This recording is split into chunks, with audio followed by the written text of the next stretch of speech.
Hey guys, ready for another lesson with Chess Bootcamp? This is going to be quite an interesting one, I think. This is a game I played this morning. I actually got very good accuracy in this. I really took my time over it. So my opponent's rated about 1350. And as we work through the game, what I want you to focus on is the pawns. When do you advance pawns? When is it a good idea? What are the advantages, disadvantages of the pawn structure? Okay, so that's what we're going to focus on through this game. So I start with the white pieces. I play e4, e5, and then the Vienna game, knight to c3. And now he mirrors it with knight to c6. I bring out my bishop. We have the third knight come out, and I develop the fourth knight. So we've actually transposed into a four knights Italian variation. And it's Italian because we have the bishop there, like in the Italian game. So we continue. Completely symmetrical position now. And now I push d3. Okay, so we're focusing. Every time there's a pawn move in this, we want to look at very carefully at that. So what's this pawn move doing? It is creating a light squared pawn chain. So reinforcing the e4 pawn, which is now defended twice by the knight and the pawn. No bad thing to over-defend your pieces. The other thing it's doing is it's opened up this nice diagonal for my dark squared bishop to facilitate my development. And now my opponent plays h6. Now, these moves can sometimes make a lot of sense. Moving one of these two, for example. Clearly, the main reason for this is to remove the g5 square from my knight. So it's stopping my knight from going here and then into the f7 square. However, it's a second pawn move, but this pawn move doesn't allow his light squared bishop to come into the game, right? It doesn't do anything to help his queen's prospects, right? Whereas d6, which is the equivalent of the move that I just made, would have helped his prospects. Now, going back a move, let's say I'd have come in with my knight, he could simply have castled, right? And castling helps his development. It's one of the steps that he needs to do to complete development. You want to get your king to more safety and also release your rook into the game, where it can come up here, okay? So I think in this instance, that was inaccurate to push that pawn. I now castle, so I'm now only a couple of steps away from completing my development, right? This is move 6. All I have to do is bring my bishop out into the game, my queen out, and I've now completed development in 8 moves, which is the quickest that you can do it. Black now castles, but notice that his king safety is ever so slightly compromised by the fact that this pawn has pushed to h6, and we'll see whether that is significant later on in the game. I now bring my bishop out to e3. Now clearly this is making these bishops face off against each other. So before I made that move, I had to decide and get clear in my own mind whether bishop takes bishop and then pawn takes would be in my interests. And I decided it probably was, because moving this f pawn does a few things. So let's just figure that out. Firstly, it's moving the pawn inwards.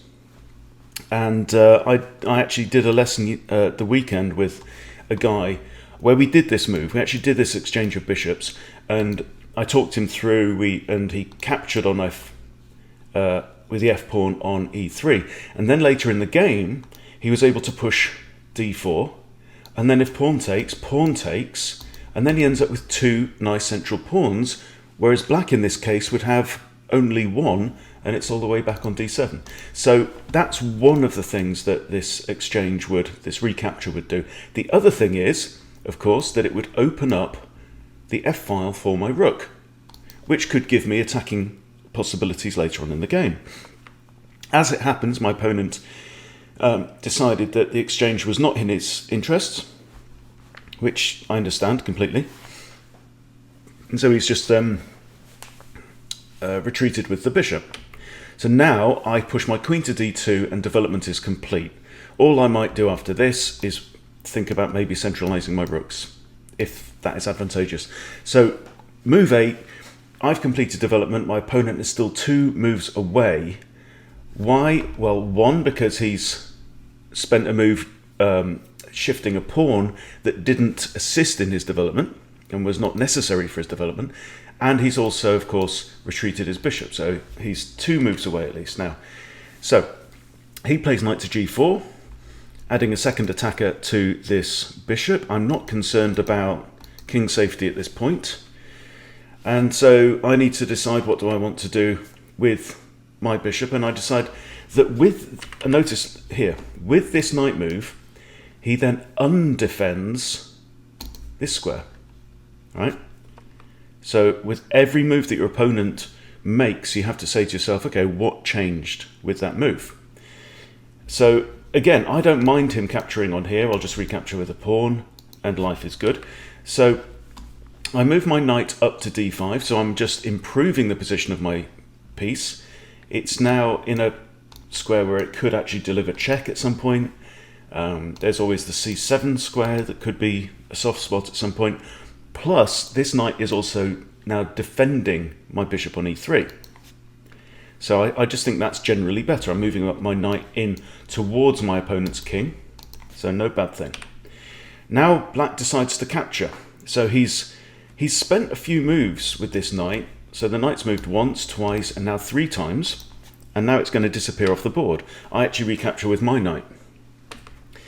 Okay, so now we have d6 is finally pushed. So now on move 10, black is getting ready to bring his last minor piece into the game.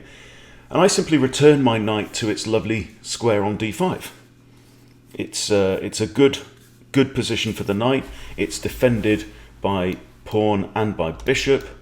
Never be afraid to or too proud to move pieces backwards and forwards. If it's the right move, it's the right move. Now black does a similar thing, right? Knight comes in to d4 and I capture and he captures with the bishop, right?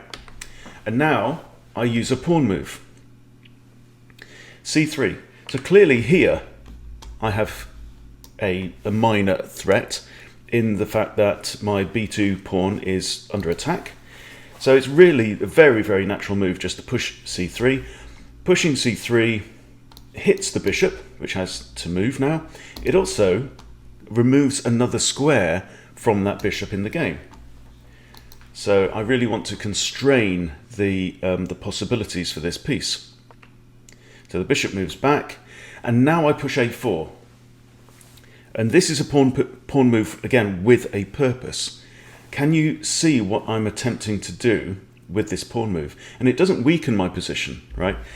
As far as I'm concerned, my king is lovely and safe in his little box in the corner there.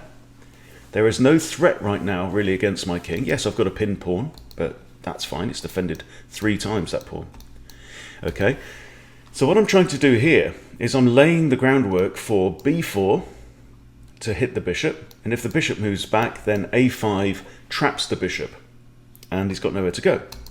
So black spots this and plays a decent move. I think c6 is good, so it's hitting my knight, and my knight moves back again to e3, where I'm quite happy if the bishop wants to take. Again, I recapture with the pawn. So now the queen comes out, and I think for over a minute on my next move. So one of the issues is that the queen here is pinning this knight because my queen is undefended. So my knight now cannot move. So it's not a huge issue with, let's say, bishop takes, pawn takes, because the queen can't recapture. So that's not too bad. So what I decide to do is just continue with my plan. I don't think black's got a serious threat going on. I also have to bear in mind this bishop coming down to h3. And that's a very common pattern. And clearly I can't capture the bishop if it does that, because this pawn is pinned by the queen. But if the bishop were to come down, black doesn't have queen takes g2 checkmate because I still have my knight, right? Now, if the bishop comes down, then I still have time. For example, I could move my queen here. So we have bishop down here. I could say move my queen, to here. Now if black tries to capture my my knight, so yeah, I'd have to recapture. I did figure this out. So let's say bishop down. Have I got time to move my queen here? Don't think so. Bishop down, queen to here, bishop takes. No. But I figured it was actually safe to. Okay, yeah. Hang on. Yeah, that's the thing. Bishop down here, right? Bishop takes, pawn takes bishop. So now he can't capture my knight, and my knight is still defending g2. That's it. That's what I worked out. Okay. So the bishop retreats. a5 hits the bishop once more, and the bishop now has to go here to c7, where it's behind these pawns. So for the time being, that bishop is playing really no part in the game. So now I start to move my queen over towards this side of the board, thinking about maybe attacking. I've got a nice bishop of my own on that diagonal, and black now makes a pawn move, right? b7 to b5. So I did consider at this point, would there be any advantage to capturing the pawn en passant? That's something that you should always consider. But then I figured that bishop takes here would put the bishop back in line with my king, back in line with my knight, and causing me problems. So I think my pawn is doing a much better job staying on a5 than swapping itself off, because it's actually removing this square from that bishop. So I don't want to do that. So I simply drop my bishop back to b3. Now there's another pawn move. And I think this is possibly the turning point in the game. As things stand, material is equal. The position is fairly good. I mean, I've got some advanced pawns. All of the pawns on the centre and king side, queen side, are now advanced up the board. Similarly, some of black's have come forward, and he's also got this advanced pawn on h6. Okay, now this pawn move, you always have to ask yourself, every time a pawn moves, what has changed and what is it undefending, right? So right now, this pawn is defending those two squares, okay? When it moves forwards, it's now attacking that square and possibly that square. However, so what it's undefended are these two, and that then allows me to drop either my bishop could go into there. It's a nice little pocket, nice outpost, where it can't be attacked again by another pawn in the whole game. So I decide to move my bishop in there and attack black's rook, which clearly has to move across to b8. Now I continue with my other plan of swinging my queen up there, and we have a face-off of light squared bishops. So now I make a pawn move and put the question to the light squared bishop. What is your intention? Are you going to swap yourself off? Because I figure that actually bishop takes and knight takes, my knight gets back onto this lovely square on d5, where it's got thoughts about checks and forks and all kinds of fun and games. And we do have an exchange. So I'm using my pawn here to pressurize that bishop and say, what is your intention? And now my knight comes in. And now I'm feeling like I'm slightly ahead now. I've got a decent position. And this knight is looking very threatening. So what we've got looking towards the end game is I have one knight, black has one bishop. And I tend to be quite comfortable, especially when there's still a lot of pawns on the board, that the knight can be a more powerful piece in the end game than a single bishop. It depends very much on the game. If it's very open, if there's pawns on both wings of the board, then the bishop can come into its own with its ability to travel long distances. But when the position is maybe a bit tighter, like this, you know, the knight can have options. So say the queen ever moved to g6, that would be a blunder, because I could go in with a fork and win the queen. So this knight is in a very threatening position, and this bishop right now, look, it's looking at its own pawns. It's not a very active piece. So the black tries to improve the bishop, moving it back to d8. Notice that this also now disconnects black's rooks. So I move my rook across just in case of like pawn takes. I thought I might be able to recapture with the rook. Pawn takes, I recapture with the rook, and now f5 is played. So this is quite a dramatic move. This is one of the things that I really want to drive home in this video, is that pawn moves, we tend to think that pawn moves are small moves, but they're not, they're big moves. Pawns can never retreat once they've moved forwards. And pawn moves always change the nature of the board. Right? You can move a rook backwards and forwards, you can move a bishop backwards and forwards, like this knight's moved all around the board, not changing the actual shape of the board, it's just changing the tactics, right? But a pawn move fundamentally changes the game. Now, is this a good pawn move or not? One issue is that it's weakening the king. It's now opened up a potential diagonal towards the king. Now, I don't have any bishops left on the board. There's no light squared bishop, so I can't use that to attack the king or to take advantage of that potential weakness. But I do have a queen. And then you also have to say, okay, well, if I allow the pawn to take there, what does that mean? I could recapture with a pawn, or I could recapture with a queen. If the pawn advances again, is that bad for me? I don't think it is. Not really. So what I simply did was just move my queen back now, giving myself different options, and also just preventing pawn takes with a discovered attack against my queen. Bishop comes back now to attack my rook. My rook simply drops back to b3, forming a second defender on the c3 pawn. And now black captures with the pawn, and I recapture with my pawn. So what I'm doing here is I'm just shoring up this knight. I'm happy for that knight to be on that really good square, but I'd like it to be defended by a pawn. So recapturing with the pawn here I think makes sense.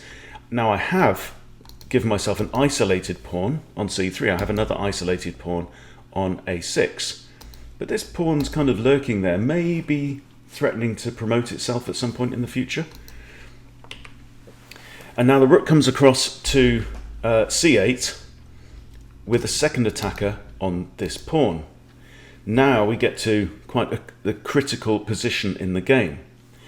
So I've got, one thing that I notice is I've got two attackers on this pawn, and it's only defended once, right? So I do have a bunch of options here.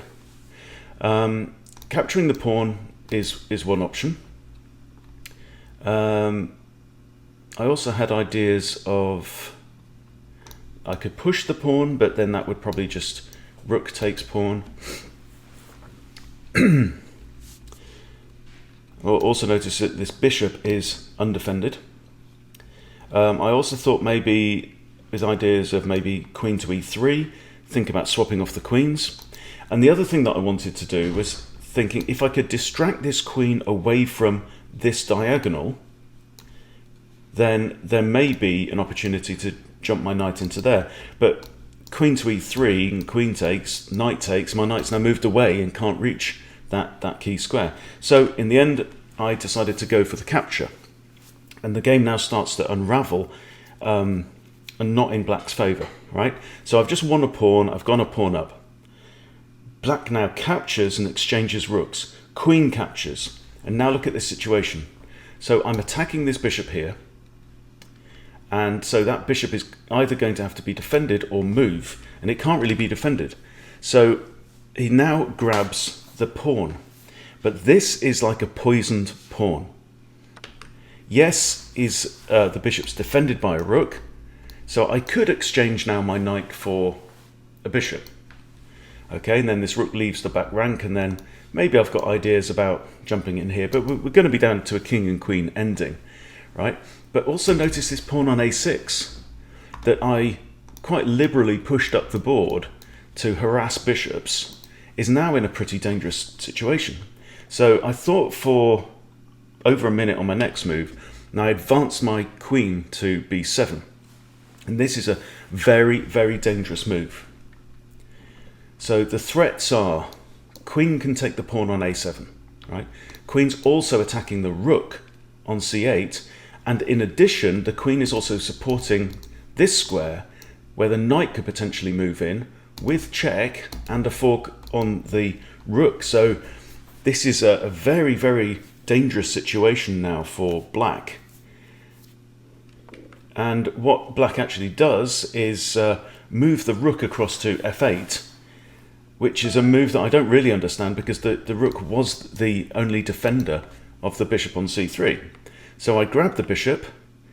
Now queen comes down with ideas of, I don't know, attacking f2, but f2's got two defenders.